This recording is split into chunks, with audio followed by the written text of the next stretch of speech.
আমাদের বাগানের সরিষা গাছগুলো দেখেন মাশাআল্লাহ এখন কিন্তু অনেক বেশি বড় হয়ে গেছে।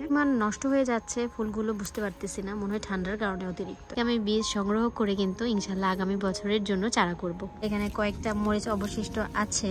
এই বালতিতে কিন্তু সবজির যে অবশিষ্ট খোসাগুলো আছে যেগুলো ভরাট হয়ে যাবে, এটা একটা জৈব সারে পরিণত হবে। আসসালামু আলাইকুম সবাইকে, কেমন আছেন সবাই? আশা করছি সবাই ভালো আছেন। আমাদের বাগানের সরিষা গাছগুলো দেখেন মাশাআল্লাহ এখন কিন্তু অনেক বেশি বড় হয়ে গেছে। ইনশাআল্লাহ আগামীকালকে এটা হারভেস্ট করব। আর যখন করি আপনাদের সাথে তো অবশ্যই শেয়ার করব। ইনশাআল্লাহ খুব তাড়াতাড়ি আপলোড দিয়ে দিব। এই দেখেন পুরো বাগানটা জুড়ে আমার সরিষা শাক আর সরিষা শাক। আর আজকে আপনাদের সাথে বাগানে একটা আপডেট শেয়ার করতে যাচ্ছে, আশা করছি ভালো লাগবে। বাগানের অবস্থা এখনই অনেক বেশি খারাপ। এই যে দেখতে পাচ্ছেন আমার সেই তরতাজা মরিচ গাছগুলো শুকিয়ে একদম কাঠ হয়ে গেছে।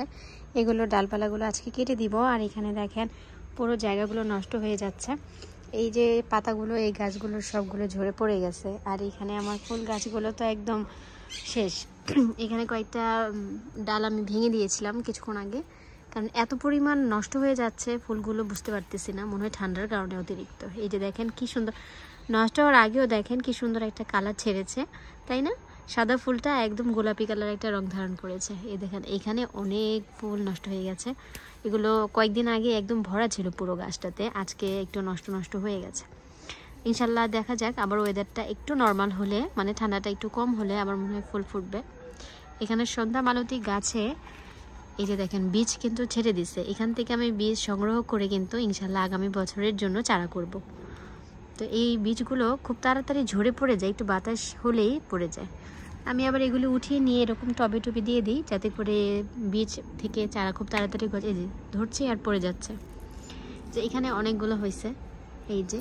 আর আজকে ওয়েদারটা এত পরিমাণ বাজে, মানে মেঘ বৃষ্টি হচ্ছে, মেঘলা, পুরো আকাশটা কালো হয়ে আছে। আর এই যে আমি সেই আমার গত ভিডিওতে বলেছিলাম আমার পাশের বাড়ির একটা আন্টি, এই দেখেন ওনার গাছে একটা পাতা নেই।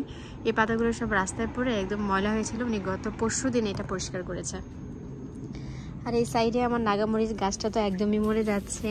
এখানে কয়েকটা মরিচ অবশিষ্ট আছে। তো দেখা যাক এই মরিচ গাছগুলো কতদিন থাকে। আমি এটা ঘরে নিয়ে রাখবো। আজকে এগুলোর ডালপালাগুলো একটু কেটে কেটে দিব, যাতে করে এটা একটুখানি ভালো থাকে। এখানে আরেকটা সন্ধ্যা মালতী গাছ হয়েছে। আর এখানে মরিচ গাছগুলো একদমই নষ্ট হয়ে গেছে ঠান্ডায়। এগুলো সব আগাডোগা কেটে দিয়ে একদম নিচের গোড়াটুক রেখে দিব। আর দেখেন আমি এই বালতিতে কিন্তু সবজির যে অবশিষ্ট খোসাগুলো আছে যেগুলো আমাদের ব্যবহারের যোগ্য না, সেগুলো এখানে আমি মাটিতে দিয়ে দিই, মানে টবে রেখে দিই। তারপরে যখন মাটি দিব এটার উপরে ভরাট হয়ে যাবে, এটা একটা জৈব সারে পরিণত হবে। আর এই সাইডের এই মরিচ গাছটাতে কয়েকটা মরিচ অবশিষ্ট আছে। আর এই গাছটা দেখেন অনেক ভালো এবং মোটা হয়েছে এই যে। আর আমি বোতলের যে পদ্ধতিটা শেয়ার করেছিলাম, এই যে এখন যেহেতু শীতকাল আমি এখানে তেমন পানি এখন ব্যবহার করছি না। আর গাছগুলো এখন নষ্ট হয়ে যাবে, এগুলো এখন হবে না। তো আগামী বছর যখন আমরা সামারে গার্ডেনিংটা করব তখন আপনাদের সাথে পুরো ফুল টিপসটা শেয়ার করব। আর এখানে দেখেন আমার সেই সুন্দর করলা গাছ একদম নষ্ট হয়ে 12টা বেজে গেছে। করলা গাছগুলো দেখে অনেক বেশি কষ্ট লাগছে। গাছগুলো দেখেন একদম নষ্ট হয়ে গেছে, একদম মানে শুকায়। এগুলো মানে ছুটির দিন ছাড়া আসলে ধরা হয় না। বাগানটা একদম পরিষ্কার করে ফেলবো, তখন নতুন একটা আপডেট আপনারা দেখতে পারবেন আমাদের বাগানে। এই ফুলটা কিন্তু এত সুন্দর লাগতেছে দেখতে। যে করলা গাছের জন্য কয়েকদিন দেখা যায়নি, তো করলা গাছ যেহেতু এখন মরে গেছে, এখন এই ফুল গাছটা দেখতে অনেক বেশি সুন্দর লাগছে। এই যে আমি এখান থেকে দেখাচ্ছি, অনেক বেশি সুন্দর এই ফুলটা, অনেক বেশি সুন্দর।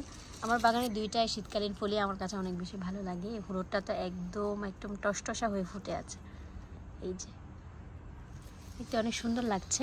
আর যদি এখন রোদ থাকতো তাহলে আরও দেখতে ভালো লাগতো। যেহেতু আজকে অনেক মেঘলা, তো ভাবলাম আজকে আপনাদের সাথে একটা ছোট্ট ভিডিও শেয়ার করি।